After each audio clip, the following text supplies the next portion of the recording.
नमस्कार। आदरणीय बुवा आमा, दिदीबहिनी तथा दाजुभाइहरू, म आज एक अत्यन्त संवेदनशील घडीमा तपाईहरू सामु उपस्थित भएको छु।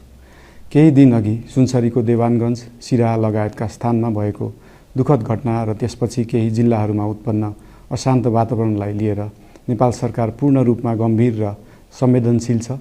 यस दुःखद घटनामा परि निधन हुनुभएका हाम्रा नागरिकहरू जयप्रकाश मेहता, ओम प्रकाश मेहता र गणेश यादवप्रति म भावपूर्ण श्रद्धाञ्जली अर्पण गर्दछु। साथै शोक सन्तप्त परिवारजनहरूमा नेपाल सरकारका तर्फबाट गहिरो संवेदना व्यक्त गर्दछु। घटनामा परि घाइते हुनुभएका सम्पूर्ण नागरिकहरूको शीघ्र स्वास्थ्य लाभको कामना गर्दछु। घाइतेहरूको उपचारमा कुनै पनि प्रकारको कमी वा ढिलाइ हुन नदिन सम्बन्धित स्वास्थ्य निकायहरूलाई स्पष्ट निर्देशन दिइसकिएको छ। घटना भए लगत्तै सबै सुरक्षा निकायहरूले तत्काल घटनास्थलमा पुगेर परिस्थितिलाई सामान्य बनाउने, थप अप्रिय घटना हुन नदिने र शान्ति सुरक्षा कायम गर्ने प्रयास निरन्तर गरिरहेका छन्।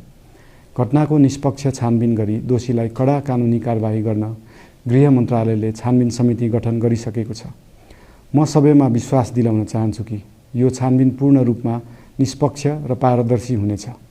घटनामा संलग्न दोषी जो कोही भए पनि कानुनी दायरामा ल्याउन सरकार प्रतिबद्ध छ।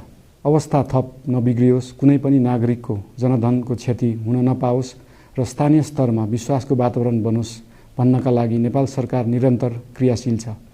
परिस्थिति सामान्यीकरण गर्न केन्द्र स्तरमा सर्वदलीय बैठक आह्वान गरी गहन छलफल गरिएको छ। स्थानीय तहसम्मै जनप्रतिनिधि, नागरिक समाज, विभिन्न धार्मिक गुरुहरू, समुदायका अगुवा तथा सामाजिक व्यक्तित्वहरूसँग निरन्तर संवाद भइरहेको छ। स्थानीय स्थितिको प्रत्यक्ष अनुगमन गर्न, पीडित पक्षसँग संवाद गर्न र शान्ति सुरक्षालाई थप सुदृढ बनाउन गृहमन्त्री स्वयं सो स्थानमा पुगिसक्नु भएको छ।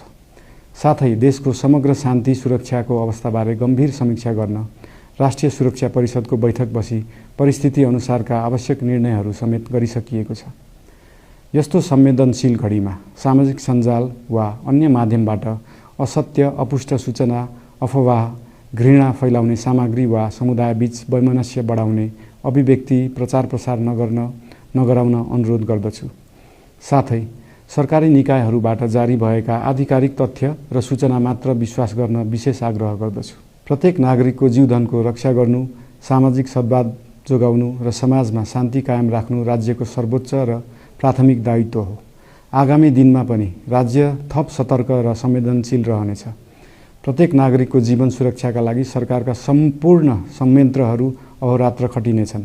शान्ति सुरक्षा भङ्ग गर्ने, अराजकता फैलाउने वा हाम्रो सदियौं पुरानो सामाजिक सद्भाव, सहिष्णुता